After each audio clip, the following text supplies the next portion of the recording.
Ghislaine Maxwell might be in even more trouble, as it appears that she may have committed another major felony for which she, of course, was not convicted. And that felony that could add up to 25 years to her current 20-year prison sentence is that she allegedly, based on information that is readily available, lied on her U.S. citizenship application. Here's what happened.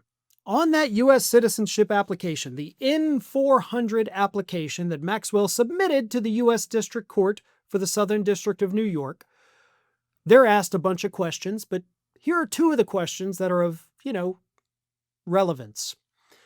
Have you ever committed a crime or offense for which you were not arrested?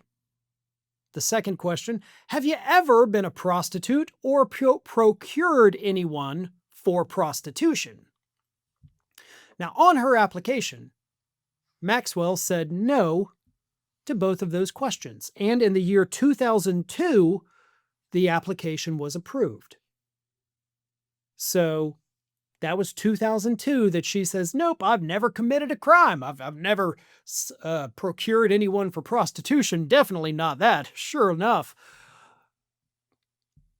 The crimes for which she was convicted took place, according to the charging documents and, of course, the conviction, between 1994 and 2004.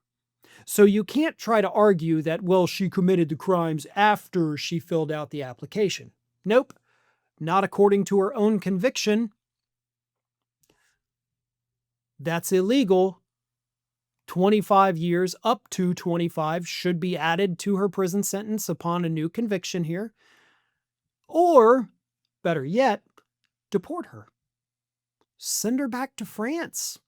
You see, France is actually doing a fairly decent job of holding those accountable who are in the Epstein files. They've launched investigations.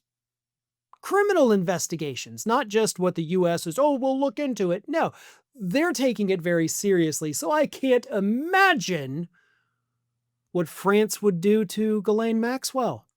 I mean, I know they stopped using the guillotine like 50 years ago, but maybe they could, dust one off and see if it still works, perhaps. But something has to be done.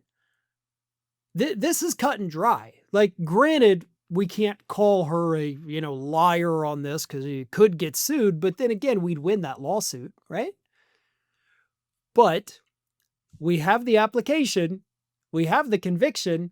It takes 2 seconds to put those two things together and realize she lied on this application. So either recharge her, go through another trial, keep her in jail another 20 plus years, or again, better option, send her out of the country, strip her of her citizenship, which is something that can happen if you lie on your citizenship form. In fact, funny enough, Stephen Miller launched a program within this administration called, quote, Operation Second Look.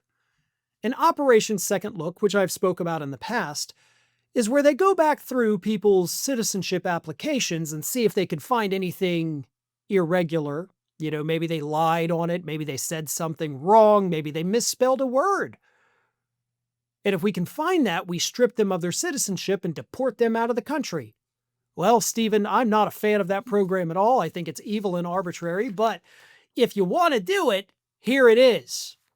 There's your first target, buddy. Go for it. And hell, Stephen, if you do that, that might be the one thing in your life that you do that people actually applaud you for. Imagine that feeling, right, bud? Scientists recently discovered a new evolutionary trait in puppies, and it's that they cannot grow up and reach their full potential unless you subscribe to this channel. Don't do it for me, folks. Do it for little Atlas and Judge here. Good boys. You do good. You want to say something? No? Okay.